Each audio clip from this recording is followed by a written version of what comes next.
Welcome to Juice 34. I'm Chris Manguel, and we're here at the CTE department here in Greenville, Texas, at Greenville High School with Mr. Evans' advanced graphic design class. And I'm here with Lena right now, and she's working on a mural for the choir. Lena, explain a little bit about this mural. So I'm making the mural to capture all the memories of the past choir from last year and the choir from this year, of all the moments that we've had at football games. We've had a luncheon for the past students who have been here.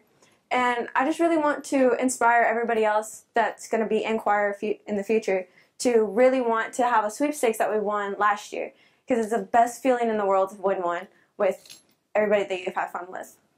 Up next, we have Annabelle. She is going to explain this unique piece of artwork that we have right here. Annabelle, what do we have here? This right here is a headstone for Hamlet from our new one-act play at the school called The Living Dead in Denmark, which is pretty much a combination of Shakespeare and zombie apocalypse. In this one scene, Ophelia, the main character, she comes and runs in and sees the headstone of her former lover Hamlet. And it's a really impactful scene. She's really distraught about it.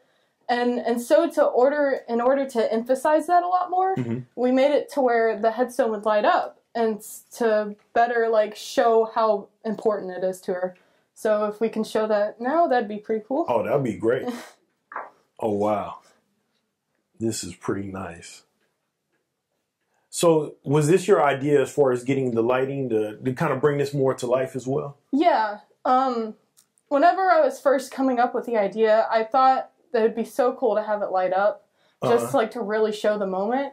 So it did take a bit of work to get it to actually work, but eventually we got it, and I'm pretty happy with it. Oh, this is great. So is this pretty much the complete project, or do you have a little bit more finished touches? Yeah, that's pretty much it. I might have to remove some strings from the sides of it, but other than that, it's done. Once again, reiterate when this piece of work will be displayed out for the students. Our first public performance for the one-act play is on March 1st here at the high school, and it'll be on stage for that one very cool scene. Hey, that's nice to hear. Thank you so much, Annabelle. I appreciate your time. Thank you. Up next, we have Danya. And Danya, explain this piece of work. And before you explain this piece of work, what is your classification here at Greenville High School? Well, here I'm a third year graphic design student. I'm one of the two besides Jonathan here. I have been here with Mr. Evans. My first time actually creating props for the one-act play, which has been very interesting for me. So explain this beautiful piece of artwork we have right here. Well, this prop is going to be for the one-act play that the Greenville High School students are going to be having in May. And I kind of bloodied it up a little bit to show, you know, zombies running around, people running scared, trying to hold on to something. And kind of threw in a little joke there, Loch Ness, because of, you know, the Loch Ness Monster.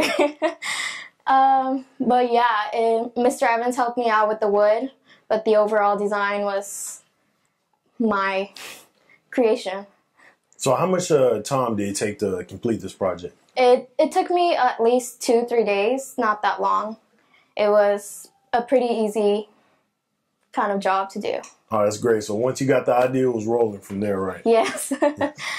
Well, we look forward to seeing this on display, and appreciate all your hard work. And thank you. We're here with Mr. Evans. This is his advanced graphic design class. How you doing, Mr. Evans? Hi. So tell us a little bit about this class, and then you're contributing to the CTE program as well. Well, I teach graphic design here at Greenville High School. I have 4 different classes of year 1 graphic design where we largely develop skills in Photoshop, and it's a very business-oriented course. And then I have 1 advanced graphic design class where we take an artistic approach to design, and we do a whole lot of Illustrator, which is vector-based graphics. And we have 1 big project where we try to finish projects that are what I call installation projects. Right. They're there to last longer than a year. And so we have several art installations that are going into teachers' rooms, and then we do a whole lot of work for theater as we develop props and costumes for one one-act play. So today is our check-in day, so all of our graphic design students have to show me their finished work, or at least a set level of development in their work. Right. And so that's what you guys are seeing today. And so tell us about some of the enjoyment that the students partaking in some of these projects and finishing them up as well. Well, it's you know, working with your hands and designing is always a lot of fun. You know, they're also developing a lot of skills that are very applicable in a variety of jobs after they get out of high school. We always have 2 or 3 people that end up getting placed in the industry right out of high school, and usually several people pursue it even through college. But graphic design is kind of a broad skill set, and it's used in lots of different professions, and it's going to become more and more needful in the future.